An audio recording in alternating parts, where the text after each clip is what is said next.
16,000 పైన పోస్టులు ఇచ్చారు. దాంట్లో అన్నీ కూడా అక్రమం అని చెప్పి వైఎస్ఆర్ కాంగ్రెస్ పార్టీ చోట్ల 3% స్పోర్ట్స్ కోటా అని చెప్పి ఇచ్చారు. 3% అంటే 16,000లో దాదాపు 480 పైన ఉద్యోగాలు స్పోర్ట్స్ కోటా. ఈ స్పోర్ట్స్ కోటాలో జనరల్గా డిఎస్సి ఎగ్జామ్, ఇప్పుడు ఎమ్మెల్యేగా నేను పోటీ చేస్తే నాకు ఎన్నికల్లో ఓటేస్తే నేను ఎమ్మెల్యే అవ్వచ్చు అవ్వకపోవచ్చు. అలా కాదు, వాళ్ళే ఎమ్మెల్యేగా ఎలక్ట్ చేసేస్తారు ఫస్ట్. ఆ తర్వాత నాకు 5 సంవత్సరాలు టైం ఇస్తారు. ఈ లోపు నేను పోటీ చేసి ఎమ్మెల్యేకి గెలవాలి. ఎగ్జామ్ రాయవసరలా, సేమ్ టైం దానికి కావాల్సినటువంటి క్వాలిఫికేషన్ బీఈడీ కూడా చదవవసరలా. ఇంటర్మీడియట్ 10th క్లాస్ చదివినాక మనకు ఉద్యోగం ఇచ్చేస్తారు. ఉద్యోగం ఇచ్చేసినాక మనకు ఒక 5 సంవత్సరాలు టైం ఇస్తారు. ఈ 5 సంవత్సరాల్లో మనం బీఈడీ కంప్లీట్ చేయటం, ఈ దానికి ఏ అర్హత అయితే ఉంటుందో ఆ అర్హత అన్నీ కూడా పూర్తి చేయాలి. ఇప్పుడు నేను ఎమ్మెల్యేగా నన్ను అలాట్ చేసేస్తాను.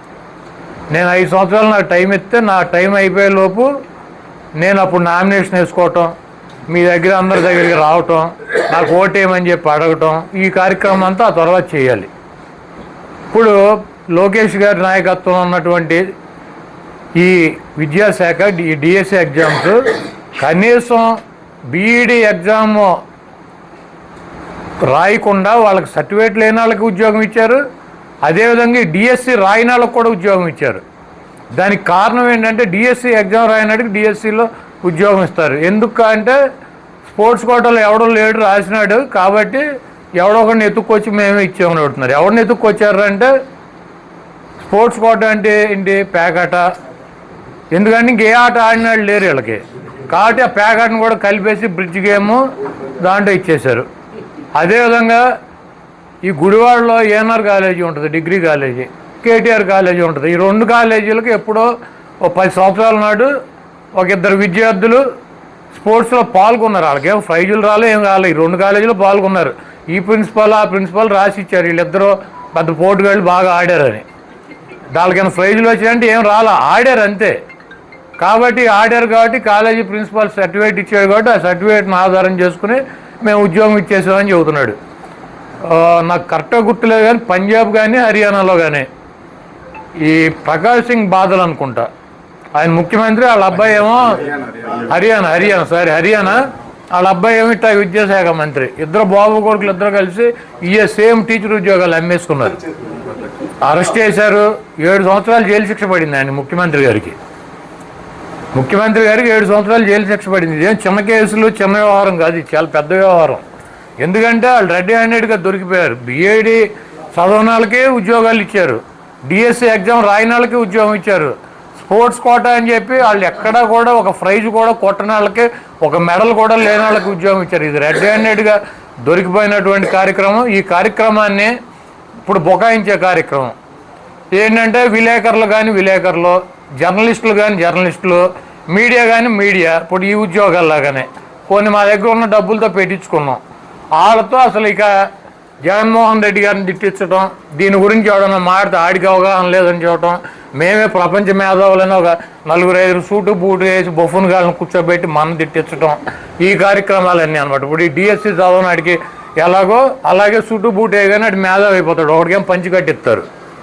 రకరకాల గెటప్పుల్లో సాయంత్రం 7 గంటలకల్లా మొత్తం టీవీ థియేటర్లలో మొత్తం ఇక వాళ్ళే. ఒకడు బయటికి వెళ్తూ ఉంటాడు, వాడు లోపలికి వస్తూ ఉంటాడు. ఏమన్నా మీరు చెప్పండి అంటే ఏమన్నా అలా కాదండి, ఎలా అండి, ఇలా కాదండి, అలా అండి. అసలు జగన్మోహన్ రెడ్డికి ఏం తెలుసండి? జగన్మోహన్ రెడ్డి 3వ తరగతి చదివాడండి, లోకేష్ స్టాండ్ బర్డ్లో ఇరగదీసాడండి. ఇక ఈ సొల్లు అనమాట. ఈ సోది భరించలేక గవ్వుకుని కర్మగాలి మనం తిప్పేటప్పుడు అది వచ్చింది అవుటు. కాబట్టి ఇటువంటి కార్యక్రమాలతో అబద్ధాలు చెప్పి మోసాలు చేసి మళ్ళీ అధికారంలోకి రావచ్చు అనుకుంటున్నారు. ఎవరు కూడా భయపడాల్సినటువంటి అవసరం లేదు. బీజేపీ జాతీయ అధ్యక్షుడు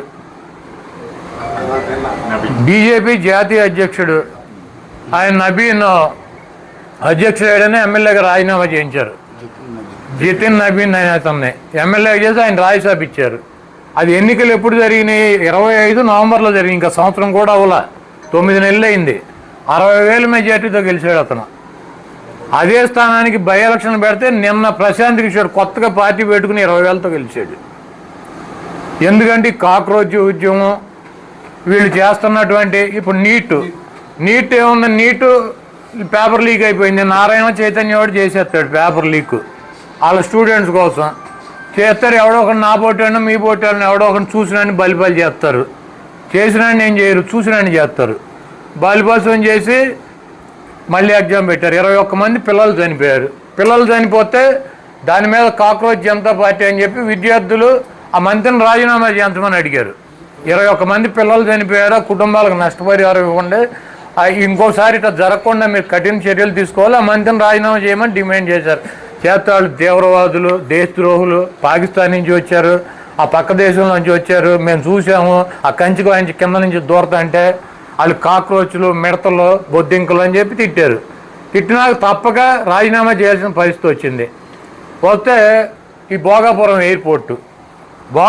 ఎయిర్పోర్ట్ చంద్రబాబు నాయుడు గారు శంకుస్థాపన చేశాడని చెబుతారు. ఎప్పుడంటే 2019 ఫిబ్రవరి 23వ తారీఖున. ఎందుకంటే 5వ తారీఖున నోటిఫికేషన్ వస్తుంది కదా. ఫిబ్రవరి 23 అంటే అదొక 5 రోజులు, ఇది ఒక 5 రోజులు, మార్చిలో 10 రోజుల్లో నోటిఫికేషన్ వస్తుంది కాబట్టి గవ్వవేలి భోగాపురం ఎయిర్పోర్ట్లో శంకుస్థాపన చేశాడు. ఆయన 15,000 ఎకరాలు కావాలని చెప్పి శంకుస్థాపన చేశాడు. 15,000 ఎకరాలు అంటే 4-5 గ్రామాలు ఉన్నాయి. ఆ గ్రామాల్లో ఒక గ్రామంలో ఉన్నటువంటి ఎన్నికలప్పుడు జగన్మోహన్ రెడ్డి గారు వెళ్తే ఒక గ్రామంలో ఉన్నటువంటి మహిళ ఇక్కడికి ఎర్ర బస్సు రాదు, మమ్మల్ని మాకెందుకు మా పొలాలు తీసుకుని మమ్మల్ని ఎందుకు ఇబ్బంది పెడుతున్నారని అడిగారు. దాన్నే జగన్మోహన్ రెడ్డి గారు చెల్లెలు ఇలా అడుగుతానని చెప్పి మేము అధికారంలోకి వస్తే 2,000 ఎకరాల్లోనూ 2,200 ఎకరాల్లోనూ మేము కడతాము, మిమ్మల్ని ఇబ్బంది పెట్టమని చెప్పి ఆయన చెప్పడం జరిగింది. అదేవిధంగా ఈయన శంకుస్థాపన చేసినటువంటి ప్రాంతాన్ని కానీ ఆ పిల్ల అడిగినట్టు ఊరు కానీ దీంట్లో కలవల. 15,000 ఎకరాలు తీసేసి చంద్రబాబు కనీసం ల్యాండ్ కూడా ఎక్వేట్ చేయలే. పేపర్ ప్రకటన 15,000 ఎకరాల్లో ఎయిర్పోర్ట్ కడతాను. ఇది ప్రపంచంలోనే ఎక్కడా లేదు. 15,000 ఎకరాల్లో ఈయన కడతానని ఒక ప్రకటన చేసి ఒక శంకుస్థాపన చేసి ఒక రాయి, ఒక కొబ్బరికాయ, ఒక టాపీ మేసం తీసుకెళ్ళి లేచాడు, అయిపోయింది. పాపం ఈ జగన్మోహన్ రెడ్డి గారు వచ్చి ఆ భోగాపురం ప్రాంతంలో 2,200 ఎకరాలు 1,000 కోట్ల రూపాయలు ప్రభుత్వం డబ్బు కట్టాడు. ల్యాండ్ ఎక్వైర్ చేశారు. 3 గ్రామాలను అక్కడి నుంచి రీహాబిలిటేషన్ పక్కకు తరలించి దానికి కావాల్సినటువంటి అనుమతులన్నీ తీసుకొచ్చి కేంద్ర ప్రభుత్వం దగ్గర జిఎంఆర్కి ఇచ్చారు కాంట్రాక్టు. దీంట్లో కాంట్రాక్ట్ అంటే ఏంటి? ప్రభుత్వం రాష్ట్ర ప్రభుత్వం పొలాలకు డబ్బులు కట్టింది రైతులకి, దానికి కావాల్సిన అనుమతులు కేంద్ర ప్రభుత్వం ఇచ్చింది. ఈ రీహాబిలిటేషన్కి కూడా రాష్ట్ర ప్రభుత్వమే డబ్బులు కట్టి దాదాపు 1,500 కోట్ల రూపాయలు జగన్మోహన్ రెడ్డి గారి ప్రభుత్వం వాళ్ళకి ఇచ్చింది, అయిపోయింది. చంద్రబాబు నాయుడు గారు ఏమి ఇచ్చాడంటే ఏమి ఇవ్వాలి, 5 పైసలు బిళ్ళ కూడా ఇవ్వాలి. పేపర్లో ప్రకటన ఇచ్చాడు, ఈనాడు, జ్యోతి, వాళ్ళ పేపర్లో యాడ్లు ఇచ్చుకున్నాడు వాళ్ళకి. తర్వాత ఒక టాపీ మేస్త్రిని తీసుకెళ్ళి శంకుస్థాపన చేశాడు. ఆయన చేసి ఈ ఎయిర్పోర్ట్ నేనే కట్టానంటాడు. సరే కట్టింది ఎవర్రా బాబు అంటే జిఎంఆర్. 5,000 కోట్ల రూపాయలతో 4,700 కోట్ల రూపాయలతో జిఎంఆర్ ఎయిర్పోర్ట్ కట్టాడు. ఇప్పుడు డబ్బులు అతనికి ఎక్కడి నుంచి వస్తాయంటే ఈ రోజు నుంచి ఫ్లైట్లు ఎవరైతే నీ హోటల్ నా హోటల్ దిగుతారో మనం కొన్న టికెట్లో అతను కమిషన్ వెళ్తుంది, అతను డబ్బులు వసూలు చేసుకోవటం. నరేంద్ర మోడీ గారు కానీ చంద్రబాబు నాయుడు గారు కానీ జిఎంఆర్ ఇప్పుడు ఆ కట్టినటువంటి ఎయిర్పోర్ట్కి 5 పైసలు బిళ్ళ కూడా ఇవ్వాల. ఆయనే డబ్బులు పెట్టి జిఎంఆర్ అనేటువంటి సంస్థ ఎయిర్పోర్ట్ కట్టింది. ఆ ఎయిర్పోర్ట్లో డబ్బులు వాళ్ళు ఇక్కడి నుంచి 34 ఏళ్ళు 40 ఏళ్ళు వాళ్ళు వసూలు చేసుకుంటారు. ఇక్కడ చంద్రబాబు నాయుడు గారు ఏమి ఇచ్చాడు అంటే ఈనాడు, జ్యోతి పేపర్లకు యాడ్ ఇచ్చాడు. అప్పుడు మళ్ళీ ఇప్పుడు సేమ్ అదే యాడ్ ఇచ్చాడు. ఇచ్చి ఒక 50 కోట్లు 60 కోట్లు పెట్టి కొన్ని డ్యాన్సులు ఎంచాడు. పిల్లలందరినీ తీసుకెళ్ళి అలా భోజనాలు లేకుండా ఒక 13,000 మందిని పిల్లల్ని భోగేసుకెళ్ళి డ్యాన్సులు చేశాడు. ఇక్కడి నుంచి గుడి నుంచి కూడా ఆర్టీసీ